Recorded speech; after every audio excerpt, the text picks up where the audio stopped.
ನಟ ದರ್ಶನ್ ಡೆವಿಲ್ ಸಿನಿಮಾದ ಚಿತ್ರೀಕರಣವನ್ನ ಇತ್ತೀಚೆಗಷ್ಟೇ ಪೂರ್ತಿ ಮಾಡಿದ್ದಾರೆ. ಈ ಮಧ್ಯೆ ದೇವರ ಮೊರೆ ಹೋಗಿದ್ದಾರೆ.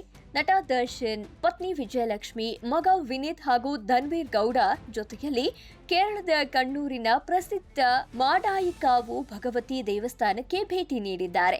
ಈ ದೇವಸ್ಥಾನದಲ್ಲಿ ಶತ್ರು ಸಂಹಾರ ಹೋಮಕ್ಕೆ ಬಹಳ ಪ್ರಸಿದ್ಧಿ ಪಡೆದಿದೆ. ದರ್ಶನ್ ಅವರು ಕುಟುಂಬ ಸಮೇತ ಇಲ್ಲಿಗೆ ಬಂದಿರುವುದು ಕೂಡ ಹಲವಾರು ಅನುಮಾನಕ್ಕೆ ದಾರಿ ಮಾಡಿಕೊಟ್ಟಿದೆ.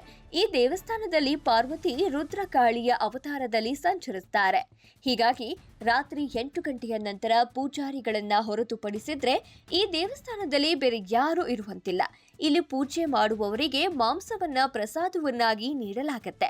ಇಲ್ಲಿ ಪೂಜೆ ಮಾಡುವ ಕೆಲ ಬ್ರಾಹ್ಮಣರು ಸಹ ಮಾಂಸಾಹಾರವನ್ನ ಪ್ರಸಾದವಾಗಿ ಸ್ವೀಕರಿಸುತ್ತಾರೆ ಎನ್ನಲಾಗ್ತಾ ಇದೆ. ಈ ದೇವಾಲಯದಲ್ಲಿ ಶತ್ರು ಸಂಹಾರ ಪೂಜೆ ಬಹಳ ವಿಶೇಷವಾಗಿದೆ. ಈ ಪೂಜೆಯನ್ನ ತುಂಬಾ ಗೌಪ್ಯವಾಗಿ ನಡೆಸ್ತಾರೆ ಎನ್ನಲಾಗಿದೆ. ಈ ದೇವಸ್ಥಾನದಲ್ಲಿ 8 ಪೂಜೆಗಳನ್ನ ಮಾಡ್ತಾರೆ ಎನ್ನಲಾಗಿದೆ.